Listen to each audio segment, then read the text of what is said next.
Trump Day. Well, it's President's Day, but Donald Trump is the president, so it's Trump Day.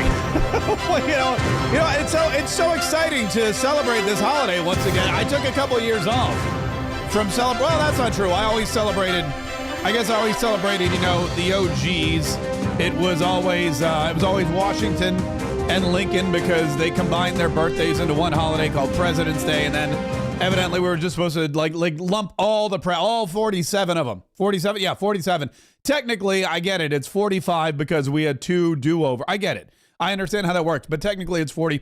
We're just going to go with 47. But we're celebrating all 47 presidents today, technically, although really I'm just celebrating the one. Maybe like a handful. I'll celebrate a couple of others. I'll be honest with you. I like the Lincoln guy.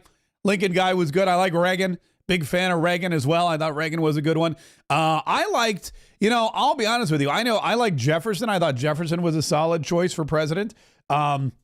George Washington, of course, the OG. I mean, you really can't say George Washington was a bad president because he was the first president. So there was really nothing to compare him to. And he didn't, the country succeeded and survived, and he made a lot of, anyway, so I would say those are probably the biggies.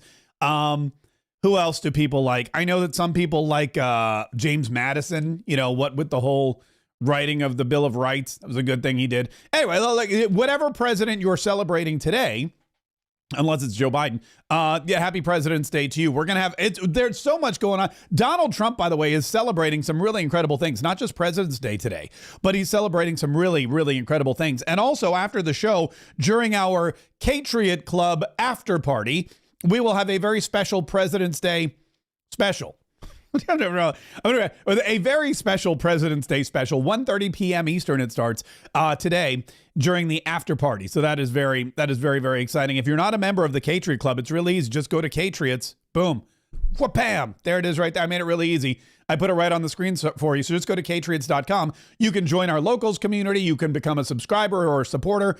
And that's all it takes. And then you can just join it. We have a special guest today, too.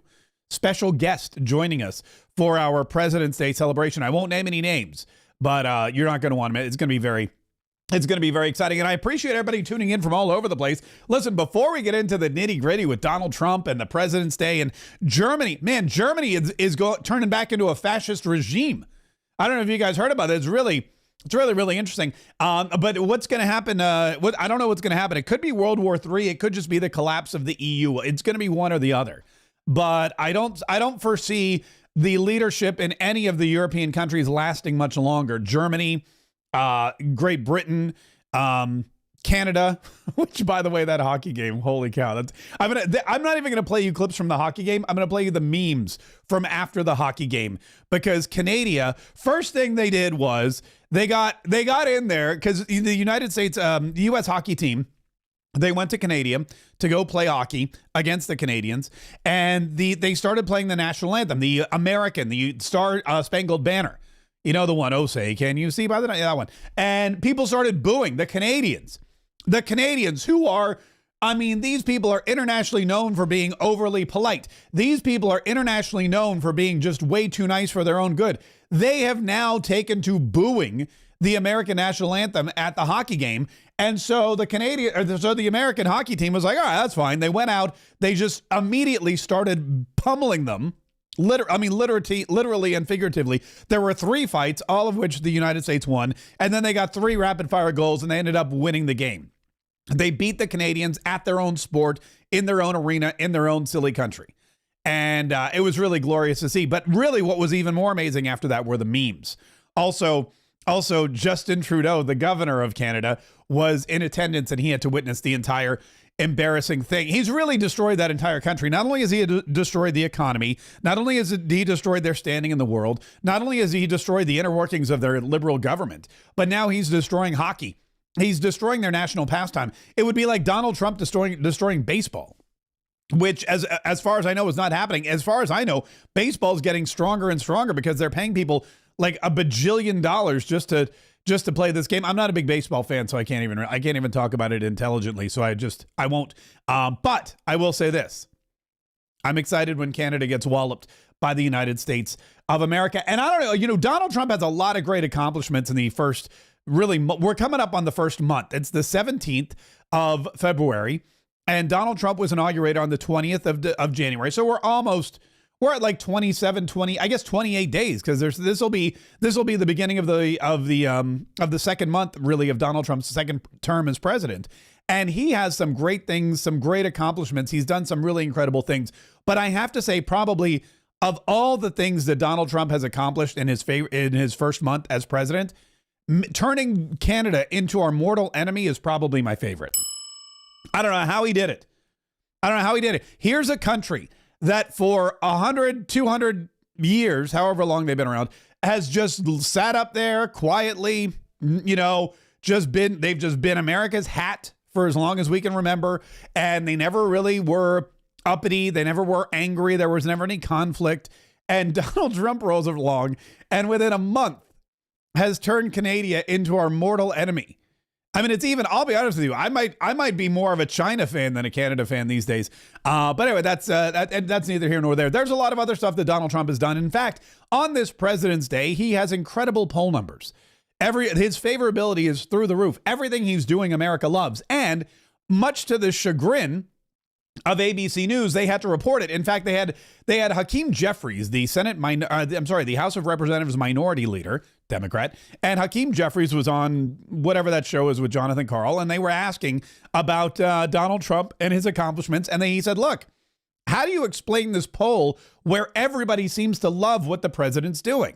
Donald Trump's favorability rating is actually higher than it ever was the first time around. Let me ask you, a recent poll by Marquette looked at several of the things that he has done or says that he is going to do, and 63% favor federal government's recognition of only two sexes, 60% favor deporting immigrants who entered the United States illegally, 60% favor expanding oil and gas production, 59% favor declaring an emergency at the southern border. Is there anything you are seeing that Trump is doing that you are in favor of, that you think is the right thing?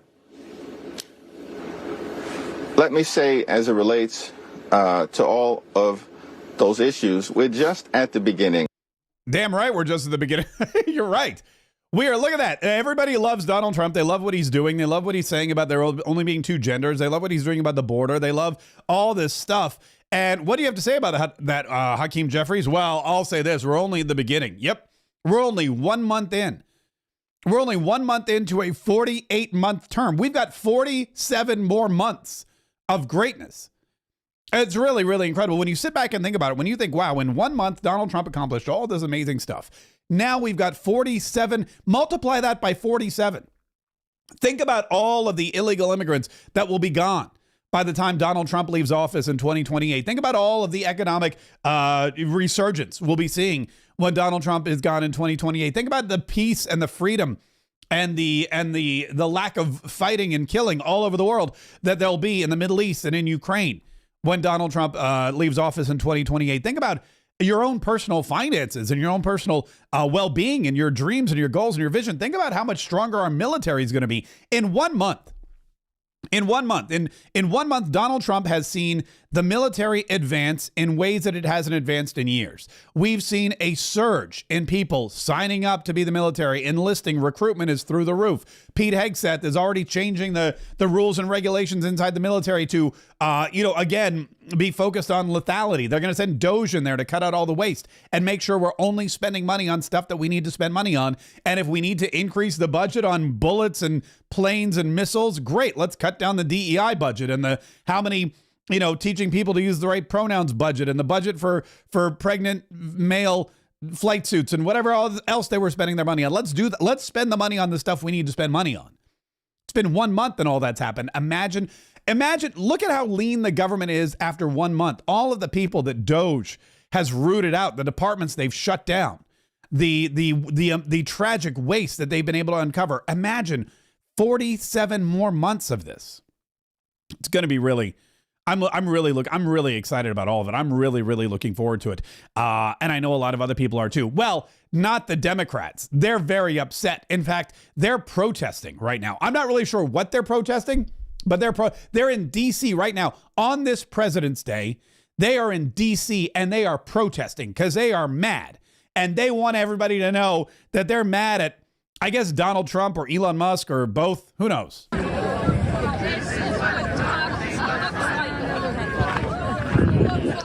is what democracy looks like. Show me what democracy looks like. This is what democracy looks like. Show me what democracy looks like. I'm sorry, were they saying this is what democracy looks like, or this is what hypocrisy looks like? Because to me, it really looks like hypocrisy. It looks like hypocrisy because when the peaceful patriotic protesters on January the 6th converged on Washington, D.C., it was the end of democracy as we know it. It was a constitutional crisis. It was an attack on democracy. But now apparently this is what democracy looks. A whole bunch of angry liberals outside Washington, D.C. is democracy. A whole bunch of angry Trump supporters is the end of democracy. That's how that works, by the way.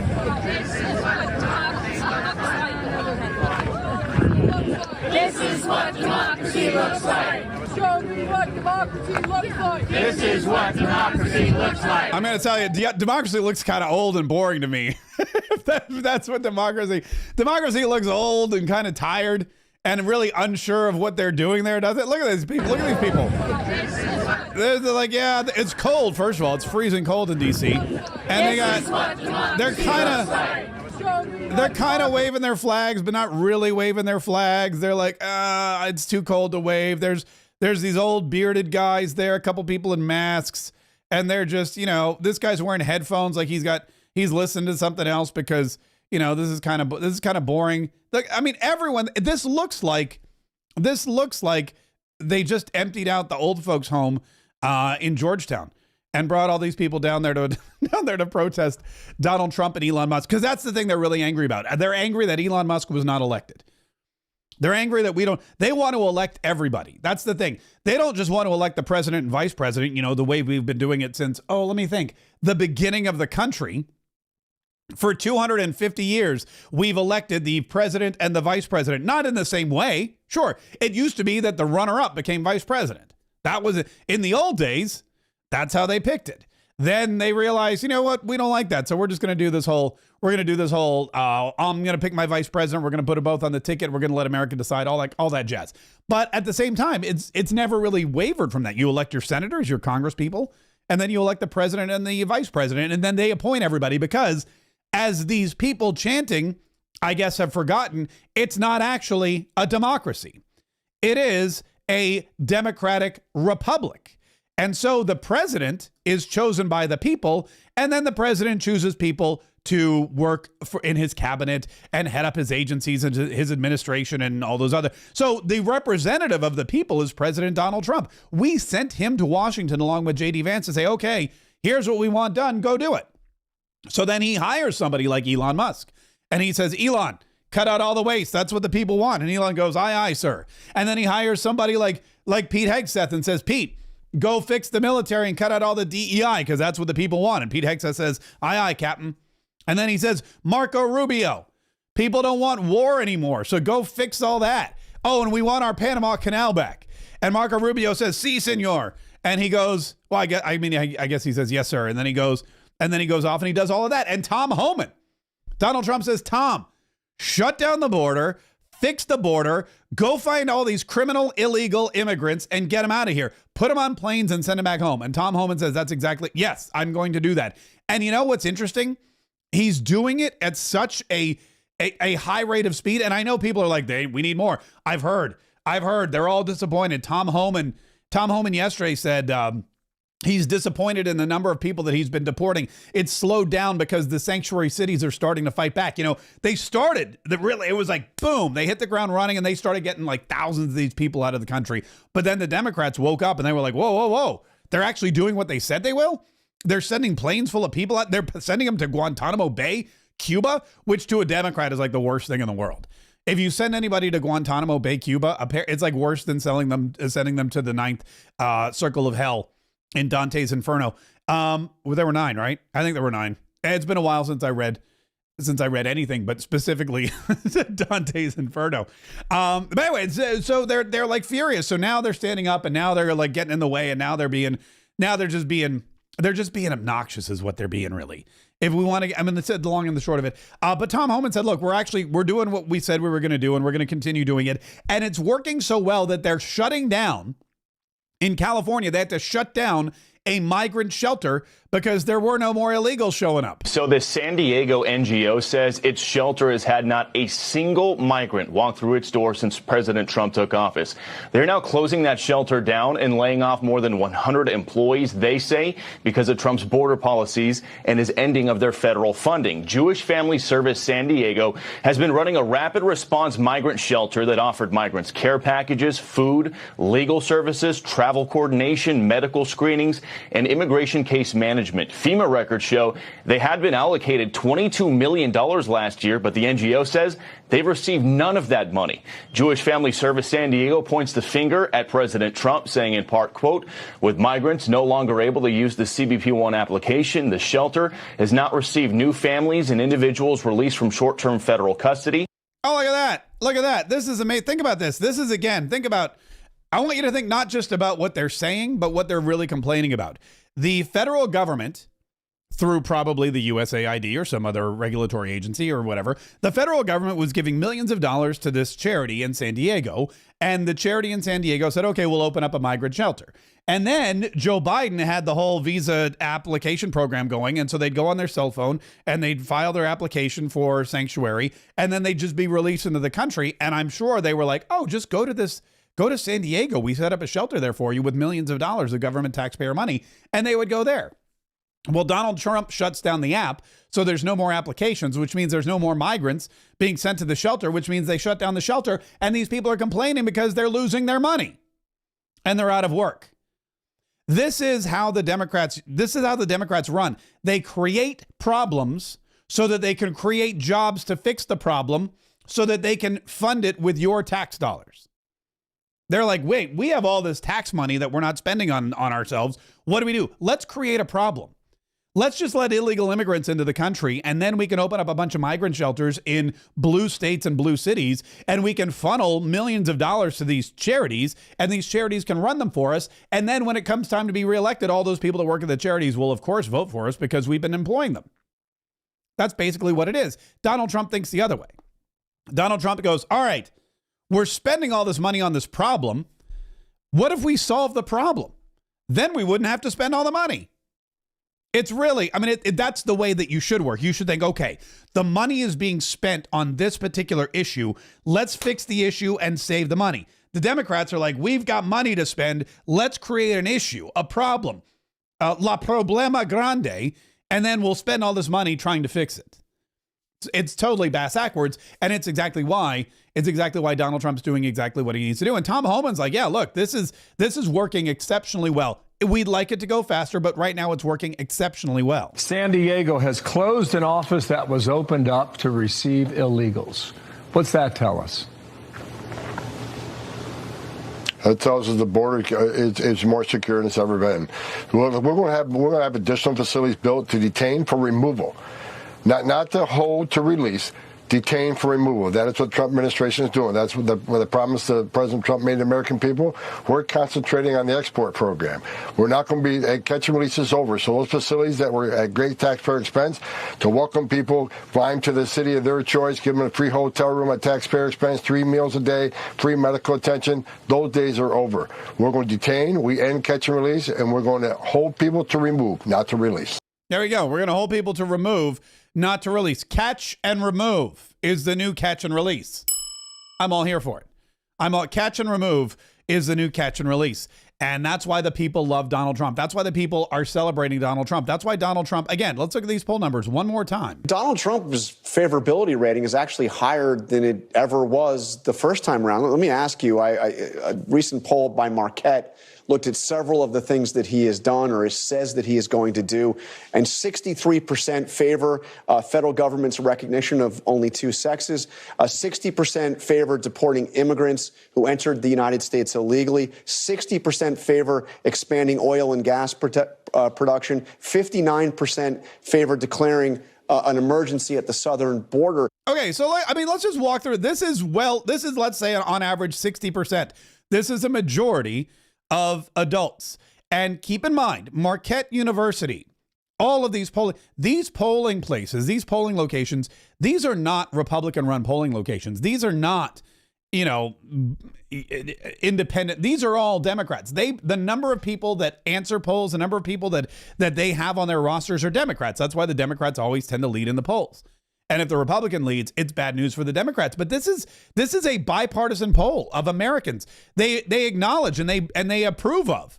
They believe that Donald Trump was right to say there's only two sexes. They believe that Donald Trump is right to deport illegal immigrants. They believe that Donald Trump is right to expand oil and gas production. They believe that Donald Trump was right to expand or to declare an emergency at the southern border. And if you think these numbers are high now, man, just wait, because we've got 47 more months of this, which is why I'm so excited. 47 more months of all of these people that love Donald Trump and love what he's doing. I'm going to show you what happened at Daytona yesterday if you missed it, because it was really incredible. Not the race. The race got delayed for like hours.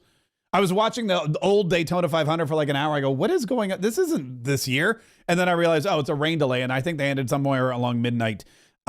William Byron won, in case you cared. But Donald Trump was there, and I'll show you exactly how much Americans love him. But real quick, don't forget to subscribe to this podcast if you haven't yet already, because tomorrow, I should remind you, tomorrow is Tuesday, and Tuesdays reviews days. So tomorrow, what I'm going to do is I'm going to grab a handful of reviews from the podcast page.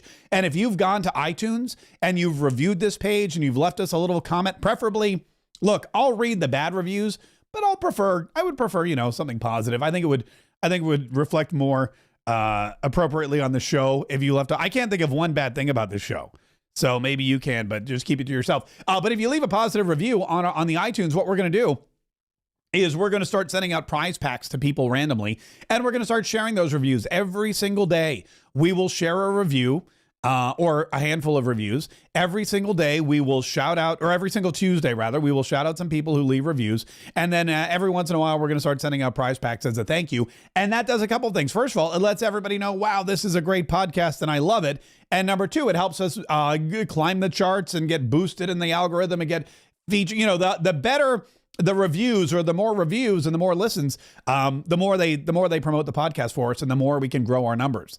And we want more Katriots than ever, because that's how we continue to dominate the country and then the world. Oh, speaking of the world, man, this Germany stuff, we'll get to that here. We'll get to that here in just a minute. But Doug Burgum, who's the Secretary of the Interior, who went from, I'm going to be honest with you, unless you lived in North Dakota, you had no idea who Doug Burgum was. Doug Burgum he's a billionaire. Maybe if you worked in the software industry, you know. But Doug Burgum is a billionaire, former governor of North Dakota, current Secretary of the Interior, runs the Department of the Interior. And Doug Burgum has become an amazing spokesperson for Donald Trump's entire administration. And the interesting thing about Donald Trump is he doesn't, he puts everybody in a role, but you're not really limited to your role. It's like, for example, when Joe Biden put together his cabinet, he said, all right, Pete Buttigieg, you're going to be Secretary of Transportation. And Pete Buttigieg was the Secretary of Transportation. And he basically did nothing. He did nothing for transportation, and he definitely didn't touch any other aspect of what was going on. Anthony Blinken was the Secretary of State. And Anthony Blinken he basically did everything when it came to the Department of State. Joe Biden didn't do anything. If it came to talking to foreign powers, if it came to dealing with our enemies or our allies or adversaries, it was all Anthony Blinken. But Anthony Blinken didn't do anything else. And forget about it. What's her name? Yellen? Janet Yellen? She never went anywhere. She just sat in Gringotts, and watched all the money. That's what Janet Yellen did. But in Donald Trump's cabinet, it's very different. He gets all these bright, smart people that he thinks are successful, that he thinks can do a great job, that are great negotiators. He puts them in the cabinet, and then he just lets them all do everything. It's not like, hey, you're the Secretary of the Treasury, so you can't go talk to Ukraine. It's like, no, Scott Bessent, you're a great guy. I want you to go talk to Ukraine. In the meantime, Marco, you're going to go talk to the Middle East, and you're going to go to Saudi Arabia. And then, Pete, we need you doing a European tour and tell everybody that we're not going to allow Ukraine into NATO. And then, somebody else is going something. Then you've got Lutnick going all over the place. And it's just, it is just the entire cabinet comes together to solve a problem. It's really interesting to see. And Doug Burgum is one of those two. He's the Secretary of the Interior, but I see him more than any other Secretary of the Interior. I couldn't even name I couldn't even name another Secretary of the Interior. Probably one, but maybe not multiple. But he's doing a great job. Here's what he said yesterday. He was at Daytona, the Daytona 500 with President Donald Trump. And here's what he reminded the media about when it comes to President Donald Trump and all of his accomplishments and why America loves him. Today marks 28 days for the president in office, and my goodness, what he's accomplished for this country in that amount of time is remarkable. And the pace that he's going at is unbelievable. I got elected for the first time the same time President Trump did back in November of 2016. Working with him as a governor then, I mean, he was courageous during his first term. But this time he's fearless. He's operating at a next level. He's at a different gear. And whether you take a look at things like last Friday signing this national energy dominance EO, I mean, his ideas are brilliant and they're powerful and they're simple. He wants to sell energy to our friends and allies as opposed to have them buy it from our adversaries. And that's exactly what we heard from the prime ministers of two of our allies, India and Japan. They're like, why wasn't Biden selling us energy? President Trump wants to do that. And of course, that's great for America. I mean, that's really great for America and our allies. When you have, let's just say you have somebody who's good and wholesome and moral and who's not going to take advantage of you and has energy that you can buy, and, you never have to really worry about what they're going to do with the money. Then you have somebody over here who's an evil dictator and wages war and terrorizes people. And you know that if you buy energy from them, they're going to take your money and they're going to use it to kill folks, probably Americans, probably Jews, probably American Jews, but they're going to take that money and they're just going to use it. They're going to fund terrorist activities. And all of a sudden, the good guy that you used to buy your energy from says, you know what, I'm sorry, I'm not making energy anymore. So you're going to have to go and buy it from the terrorist. That's exactly what Joe Biden did. Joe Biden said, we are not making energy anymore. We're going to buy our energy from Russia and OPEC and all these other places. We're not even going to produce. We're going to tamp down on our energy production because global warming, dumbest thing I've ever heard in my entire life. And so everyone had to go buy it from the bad guys. And the bad guys got rich. And when the bad guys got rich, what did they do? They bought bombs and weapons and those things that they flew into Israel with and started killing and kidnapping people. They started enriching uranium. They started invading Ukraine. They started doing all these nasty things. And they were planning to do even nastier things until Donald Trump came along and said, look, we're going to make our own oil again, and we're going to sell it to our allies, and everyone else is going to go bankrupt. Stop buying oil from Iran. Stop buying oil from OPEC. Stop buying oil from Putin. Watch the prices drop. Germany had no choice but to get energy from Russia. Why? Because Joe Biden wouldn't sell it to them. He even greenlit the pipeline that allowed the Russian energy to go to Germany. And now look at Germany. They're fascists again. Germany, by the way, Germany, this is the weirdest thing ever. Germany hates free speech. I mean, they hate free speech with a passion. They hate free speech the way we love free speech. And this has been a long time coming, but 60 Minutes did an expose. I don't even know if it was an expose or if they were applauding. This is all in response to J.D. Vance. You may remember last week, J.D. Vance was in Germany. And he was speaking to all of our allies, and he was talking about how ashamed he was that they were denying people free speech and that they were tamping down on free speech, and they were basically arresting people for posting on the internet and speaking freely about things. And J.D. Vance said that's despicable, that's disgraceful. How could you do that? We are not cut from the same cloth anymore. And we would like our allies in Europe to respect free speech because it is the pinnacle of American existence. It's the first thing that our country was created on. Well, freedom of religion, which is basically freedom of speech too. And now all over the rest of the globe, especially in Europe, freedom of speech is disappearing. The thought police are on every corner. And he went through a litany. He talked about Brussels. He talked about the UK. He talked about a guy getting arrested for praying within like too many feet. He was like 100 meters from an abortion clinic, and he was praying, and that's against the law in the UK. What? That's exactly where we are. And so Germany is apparently one of the worst offenders. And he went through and he itemized all these things, and he talked about what Germany's been doing to people who post memes on the internet. So 60 Minutes went in and they followed these Germans on raids of quote unquote criminals who were posting stuff on the internet. Listen to this. 50 raids on a Tuesday morning. 50 raids. Das 15. I don't even know how to say. I don't speak German. 50 raids on a Tuesday morning, seizing laptops and cell phones with armed police because of racist posts, racist cartoons. Who in whose eye are they racist cartoons? In whose eye are they racist posts? They have a whole department apparently where they they get this. They print out the internet. Just like they got, what was it, the Progressive commercial where you become your parents? They print out the internet and they keep files and they charge people and they write them massive fines, thousands and thousands of euros for posting memes online. And they laugh. And they laugh about the 60 Minutes. Like, yeah, it's not a parking ticket. So there's a post that they've printed out and they put in a file. And the post is electrical wires and some kind of German phrase that suggests that migrant children go play in the electrical wires. And that person was charged, fined 3,000 euros, which is a lot of money. Hey, Siri, how many dollars is 3,000 euros? It's $3,145. So it's about equal. It's a $3,000 fine for posting a meme online. And that's not it. Even if there was another video, I don't think I have it here, but they interviewed another group of German, I guess you would say fascists. And these people were like, oh yeah, if you post even if you retweet or share, you get fined because it's basically like posting it again. Oh, here it is right here. Is it against the law to insult people online? And the answer, of course, is in Germany, yes. That's clear. It's 6:01 on. Yeah, and then we saw that one. So what they're doing is they're going in there and they're saying, first of all, it's illegal to insult someone face to face. I didn't know that. I didn't know that in Germany you couldn't insult somebody. Also, these three people that she was interviewing, they definitely look like, I mean, these are people that have been insulted many times in their lives, and that's probably why they went into this line of work.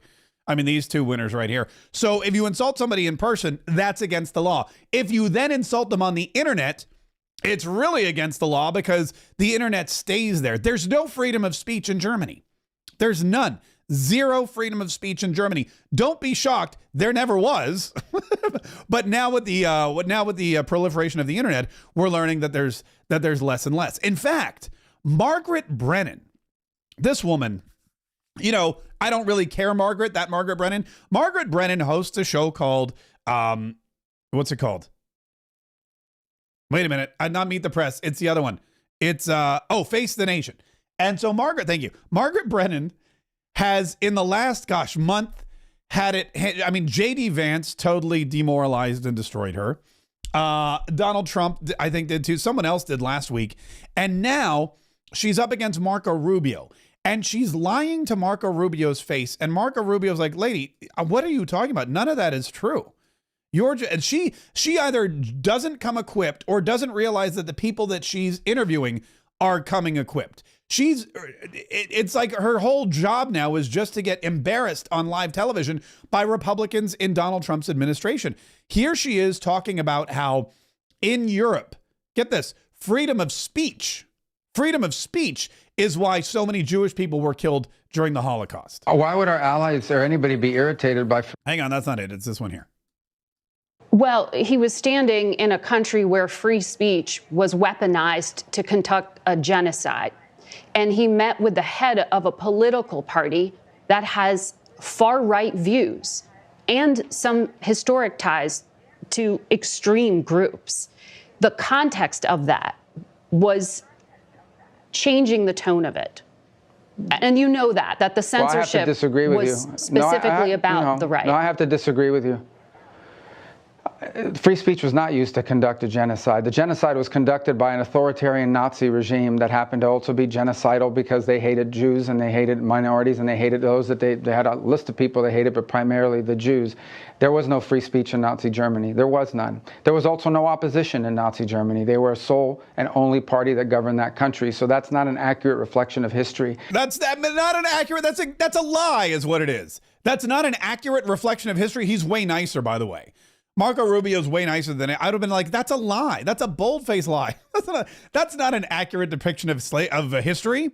She literally starts off her question by saying J.D. Vance was talking about free speech in a country where free speech was weaponized against the Jewish people.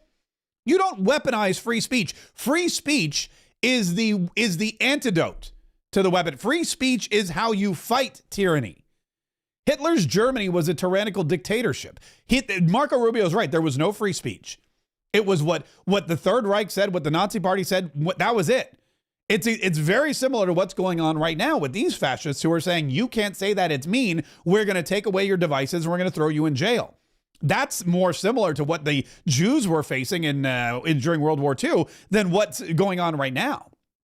The freedom of speech was weaponized. You cannot weaponize freedom of speech. Free speech is only a weapon against the kind of tyranny that we saw in Adolf Hitler's Germany. What we've seen in the last 4 years with the Joe Biden administration, the reason we are where we are now, the reason that we have Donald Trump back in the White House, the reason we have all of these amazing things happening, the reason our economy is going to get better and our military is getting better, and with the reason that we're deporting all these illegals, the reason all of this is happening is because freedom of speech is winning. You don't weaponize free speech. You either have it or you don't. And if you suppress free speech, that's an issue. That's what Hitler was doing. That's what Joe Biden was doing. That's what they're doing in Germany right now. And J.D. Vance called them out on it. And Marco Rubio said he was right to call them out on it, too, because what they're doing is disturbing. Why would our allies or anybody be irritated by free speech and by someone giving their opinion? We are, after all, democracies. The Munich Security Conference is largely a conference of democracies in which one of the things that we cherish and value is the ability to speak freely and provide your opinions. And so I think if anyone's angry about his word, they don't have to agree with him, but to be angry about it, I think actually makes his point. I thought it was actually a pretty historic speech, whether you agree with him or not. I think the valid points he's making to Europe is we are concerned that the true values that we share, the values that bind us together with Europe, are things like free speech and democracy and our shared history in winning 2 world wars and defeating Soviet communism and the like. These are the values that we shared in common. And in that Cold War, we fought against things like censorship and oppression and so forth. And when you see backsliding and you raise that, that's a very valid concern. We can't tell them how to run their countries. He simply expressed in a speech his view of it, which a lot of people, frankly, share. And I thought he said a lot of things in that speech that needed to be said. And honestly, I don't know why anybody would be upset about it. People are allowed, you don't have to agree with someone's speech. I happen to agree with a lot of what he said, but you don't have to agree with someone's speech to at least appreciate the fact they have a right to say it, and that you should listen to it and see whether those criticisms are valid. I assure you, the United States has come under withering criticism on many occasions from many leaders in Europe, and we don't go around throwing temper tantrums about it. Yeah. You know who really was upset by it, by the way? You know who was really upset by J.D. Vance saying Germany has turned its back on free speech? A guy by the name of Christoph Husgen. And I know what you're asking yourself right now. Husgen? Christoph Husgen. Christoph Husgen is a German minister or some kind of elected official, and he literally broke down in tears. Broke down. This is the guy who's in charge of Germany. Germany, a once great nation, a once great ally, a fighting force. Germany. I mean, this was, yes, they've had their blemishes. Yes, they've had some historic, terrible things going on, but they've always been a strong country. Now their leaders are crying because J.D. Vance said they're mean to people who speak freely. This conference started as a transatlantic conference. After the speech of Vice President Vance on Friday, we have to fear that our common value base is not that common anymore. Yes, that's right. We are still for freedom. You are not. I'm very grateful to all those European politicians that spoke out and reaffirmed the values and principles that they are defending. No one did this better than President Zelensky. Let me conclude, and this becomes difficult. I mean, and they're applauding. They're applauding. He's crying. This is the guy is in charge. One of the guys in charge of Germany. He's crying because J.D. Vance said, "You guys are anti-free speech." He's crying because J.D. Vance said, "You guys are arresting people because they disagree with you, and that's bad." He's crying because Volodymyr Zelensky gave such a rousing speech in favor of what? In favor of clamping down on people that speak negatively against him? In favor of clamping down on people who are speaking their mind? And he cries and people applaud? I mean, come on. And now he's hugging somebody and they're giving him a standing ovation? I feel bad. I feel bad for Germany. I feel bad for Germany. I feel bad for any country. I feel bad for any country that applauds this kind of week. This is just not. Europe's over, folks. Europe's done. Europe's done. Europe is, at least in Canada, they're booing Canadians. They're not crying about it. In Germany, the guy cried because J.D. Vance made the guy cry. J.D. Vance, guy's been vice president for like a month. And he rolls into Europe and he goes, hey guys, listen, you guys are acting up and we don't really like it. And this guy starts bawling about it. You know why he's mad? Here's why he's crying. I'll tell you why he's crying. He's crying because he knows now that the United States of America is not going to give them a free ride anymore, a free pass. He knows now that as Germany's one of the stronger NATO alliance countries, one of the richer economies in the NATO alliance, compared to the United States, it's piddly. I think Texas has a bigger economy than Germany does. But in the grand scheme of things, when you look at all the European countries, you've got the UK, you've got Germany, and then I think maybe France, but I'm not really sure, maybe Austria. But that's it. So these are the countries that are going to have to pick up the slack. The reason he's crying is because he knows it's over. It's over. Ukraine, Russia, it's over. Zelensky, over. NATO, probably the United States of America will pull out of NATO. And then everyone's going to be looking to Germany for some euros. They're going to be like, Deutschmark, Danke, whatever. I don't speak. Schnitzel, that's all I really know. Meisterbrow, those are my horseradish. Wait, that's what am I thinking? Oh, sauerkrauten. Anyway, but that's the extent of my German. But that's what's happening now. He's crying because he knows that the United States of America, if they continue down this path, is going to turn their back on Germany. He's crying because he knows that in Germany, Elon Musk is pushing for the Conservative Party, and the Conservative Party in Germany is about to win a major victory. He knows that his time as a fascist, anti-free speech, Joe Biden-esque leader in Germany is coming to an end, and the rise of a new freedom-loving right-wing party in Germany is right around the corner. That's why he's crying. He's not crying because President Zelensky gave a rousing speech. President Zelensky, by the way, that guy's overplaying. You want to talk about somebody overplaying their hand? That guy is overplaying his hand. President Zelensky is turning down every single offer being made to him by the United States of America. He turned down an offer made by Scott Bessent. He turned down another offer made by Donald Trump. He's not budging. And he says he will accept no offer. He will accept no offer that doesn't include him coming to the table with Russia, yada. He's not going to let the United States, he's not going to let them negotiate on his behalf. He's gonna like flame out. This guy's going to leave the table with absolutely nothing. He's holding 7-deuce offsuit and he's playing like he has a royal flush. And if you don't play poker, that's a bad thing. And he's going to get treated.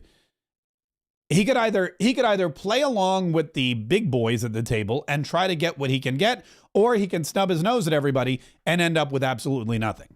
But Donald Trump is not going to sit around and let Volodymyr Zelensky dictate the terms. He's certainly not going to give him any more money or any more power. And Vladimir Putin 100% is not. So it's weird. I don't understand what he's doing. I don't really appreciate what he's doing. I don't really, I'll be honest with you. I've got other things on my mind. Like, for example, the Daytona 500, which we'll get to here in just a minute. Don't forget, we got our after party coming up here in just a little while. The President's Day special. Very exciting President's Day special begins at 1:30 p.m. Eastern time. In our Katriot Club. So if you're not a member of the Katriot Club, boom, Katriots.com. That's where you go to join. We've had a couple people who signed up. They're very excited about it. I'm excited about it too. I'm going to be honest with you. I don't know what's going to happen during the, I don't know what's going to happen, but it's going to be super fun because when the Katriots get together, it's always it's always a laugh riot. All right, let's get to the Daytona 500. Daytona 500, America's race. I'll be honest with you, I'd even forgotten about. I used to watch the Daytona 500 a lot back in the day, back in the heyday of racing. You know, Dale Jr., Jeff Gordon, Matt Kenseth, Jimmy Johnson, who's like 50 something. I saw Jimmy Johnson was racing yesterday. I was like, oh my God, Jimmy Johnson's 50 something. He's not on the Lowe's car. It's been a while, like I said, since I watched racing. Tony Stewart, all those people. Home Depot, all that stuff. That was back when I used to watch racing, and you know, that to me was the heyday of racing. Although I know there's a lot of people out there that are like, nah, man, it was Richard Petty and Dale Sr. That was the heyday of racing. Touche, I'll give you that.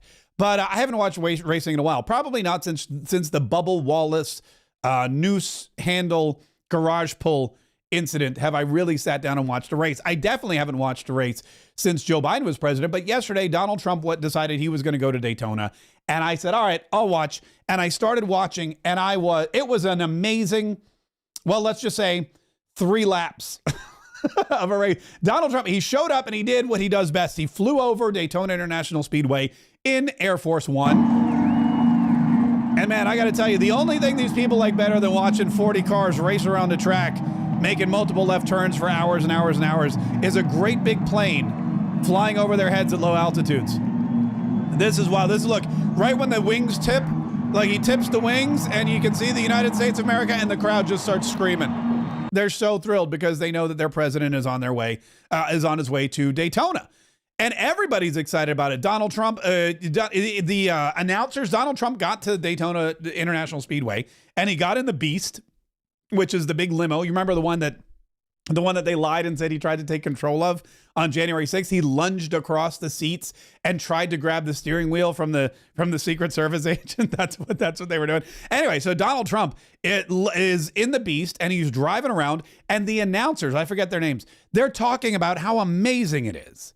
How amazing it is for Donald Trump to be here at the Great American Race. Very fortunate to have a sport that somebody as powerful as the President of the United States of America wants to come and be a part of it, be present.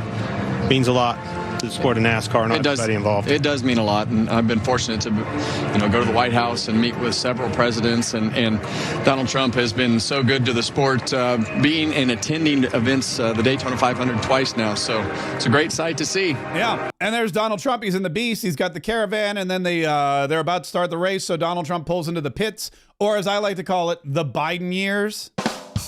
Thank you very Donald Trump's pulling into the Biden years. I mean, the pits. There you go. And then they start, and then they wave the green flag, and then they were like, let's go, boogity, boogity, boogity, or whatever what's his name used to say. And then they stopped, like after 3 laps. They were all like boogity, boogity, boogity for 3 laps. They all went around, and then it started to rain, and they don't have windshield wipers on NASCARs. So what happens is when it rains, they're like, there's no windshield wipers. Everyone go, stop driving. So they all go into the pits, and they sat there, and then, man, I got to be honest with you, it was just boring for hours. They were talking to people. All the drivers got out of their cars. They started drinking their energy drinks, whatever. They were just sitting there talking. Eventually, the race picked up again, but I think I was in bed. And then I think, like I said, William Byron won. But Donald Trump, I mean, he was really, I think because the race was postponed, Donald Trump was really the star of the show. He got out, he did an interview. He talked about how fantastic it was. I think it's fantastic. It's great for the country. Our country is doing well again, and we have spirit all over the world. There's spirit again. We brought it back, and it's been less than 4 weeks. So you'll see what we do in a little period of time. It's going to only get better, but this is very exciting. Yeah, he's been there with his little granddaughter. She's opening up she's got the gold and white Make America Great Again hat. She looks very cute. And then he got on the radio. He talked to the drivers while they were all getting ready to race, and he was in the Beast. He got on the radio and he talked to everybody and said, "You guys are amazing." And Mr. President, the radio is yours.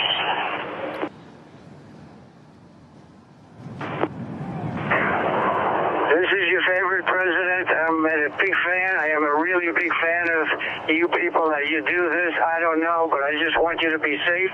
You're talented people, and you're great people and great Americans. Have a good day. Have a lot of fun, and I'll see you later. Yeah, there you go. So they got a little message from President Donald Trump, and then he was out. Like, that's the thing. Donald Trump came in. He didn't have time. Very few people have time. I mean, thousands of them had time to sit around and watch it, but very few people really have time to sit down and watch an entire race. And Donald Trump was one of them. He's like, look, I gotta get back to work. And he went right back to the plane and flew away. And there is Air Force One heading back to get some work done after enjoying the ceremonies and at least the start of the Daytona 500. We appreciate President Trump stopping by. What about that, Chris? That was a cool moment, right? That was pit pretty road. neat. I remember George Bush coming here back in like 2004, I think. Trump was here a few years ago. It's really cool to be down there and be a part of that whole ceremony. Yeah. Notice they didn't say Biden or Clinton or Obama. Barack Obama never went to Daytona. Bill Clinton, I don't know if he went to Daytona or not. He probably would have loved it. There's a lot of girls there in tube tops.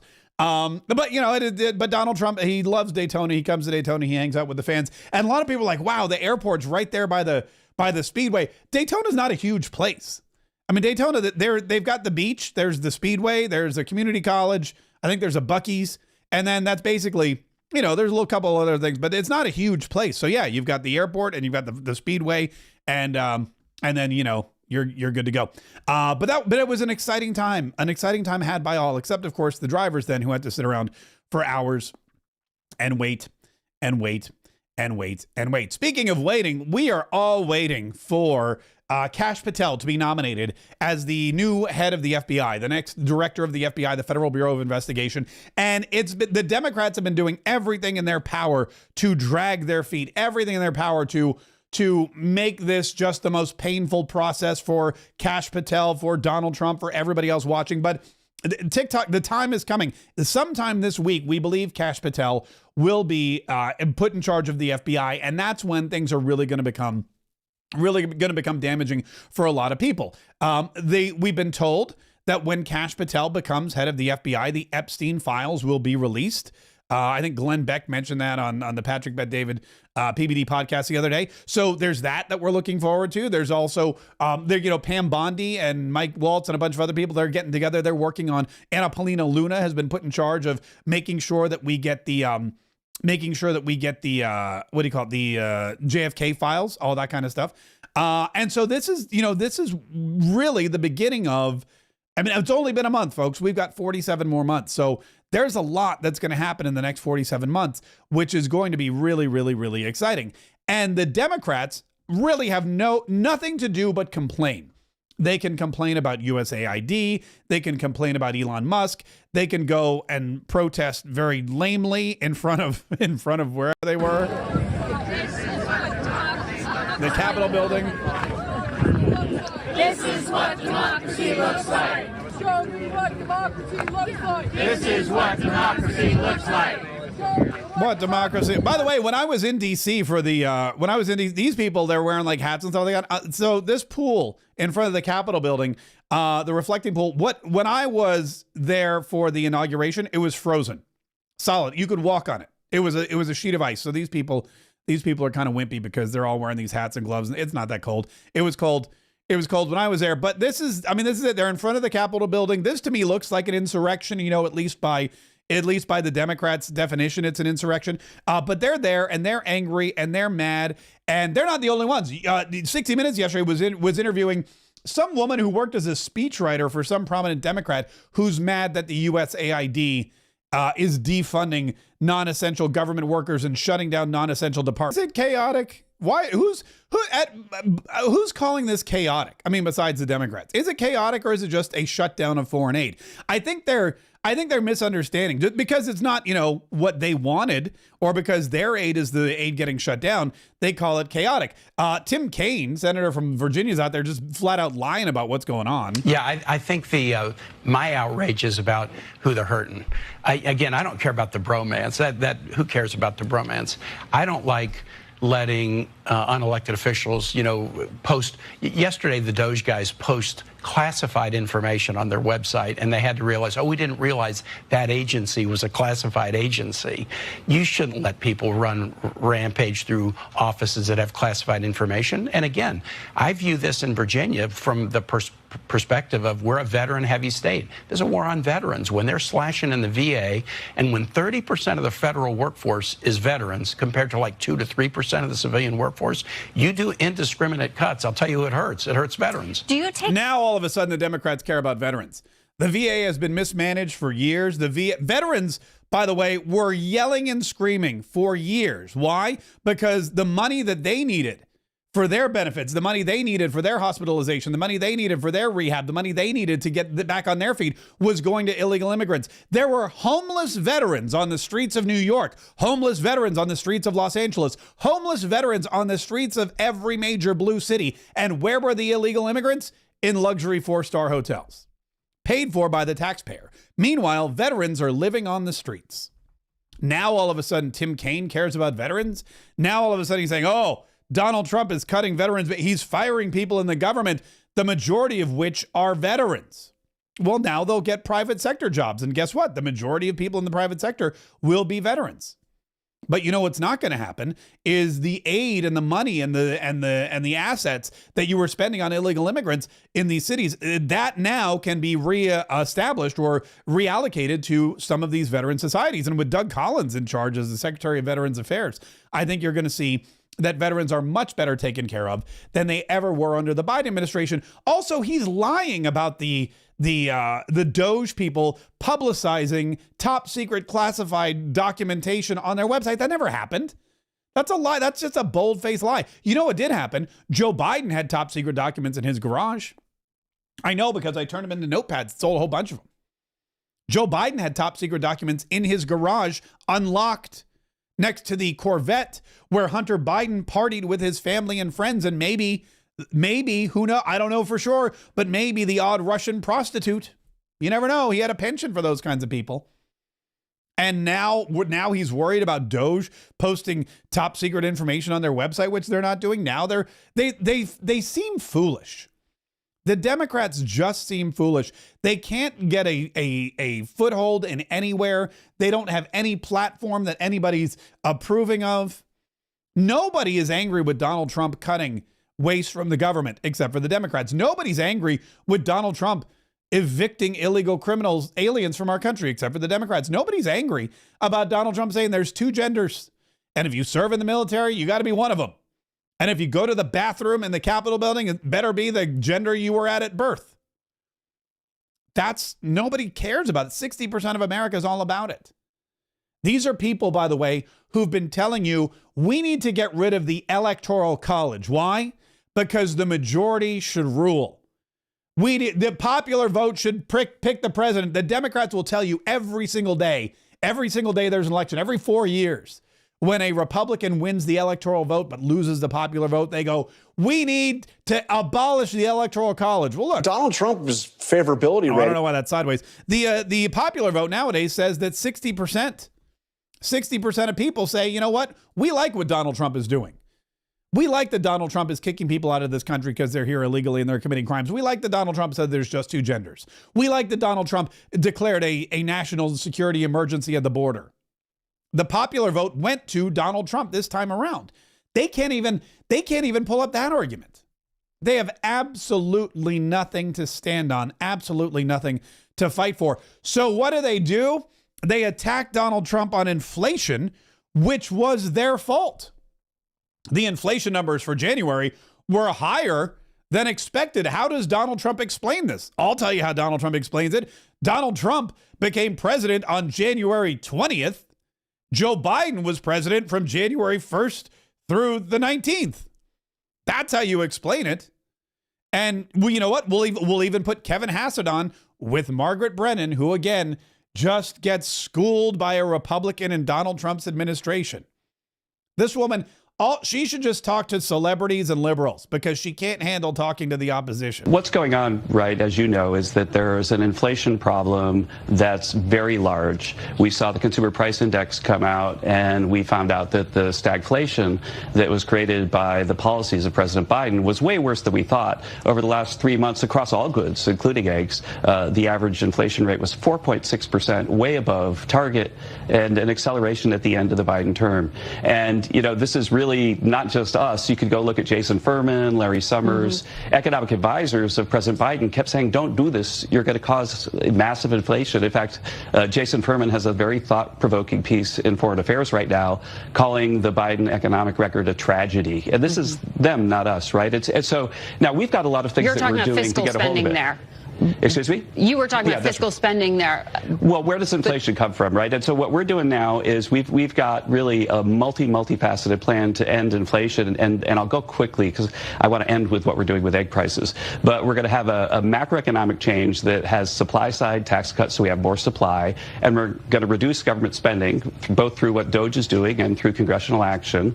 And so therefore, the macroeconomic forces that Jason Furman said were a tragedy are going to be reversed. That's a good thing. Then we're also going to have a lot of energy production, a lot of deregulation, and then finally, when needed, we're going to focus on the individual thing-by-thing pieces. And so, for example, you mentioned avian flu. President Biden didn't really have a plan for avian flu. Well, Brooke Rollins and I have been working with all the best people in government, including academics around the country and around the world, to have a plan ready for the president next week on what we're going to do with avian flu. In fact, I was editing the thing with them tomorrow. But the final thing, and then I'll give it back to you, I promise not to filibuster. The question is, like, why did we do this? Why did we do this? That's what everybody's talking about. But the thing that I always start with when I'm looking at what we're doing and what the president wants us to do is, why did they do that?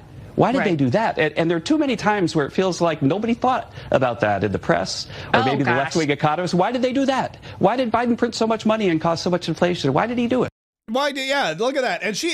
The thing is, he's not filibustering. She just has no idea what he's saying and has no retort. She's like, and he goes, look, here's the thing. We've been asking ourselves for this for years. And then he's naming people. She has no clue who he's talking about. He's saying Biden's own people have been writing reports saying, why did he do this? We urged him not to do this. We said that there'd be inflationary repercussions. We said that it would be bad for the economy.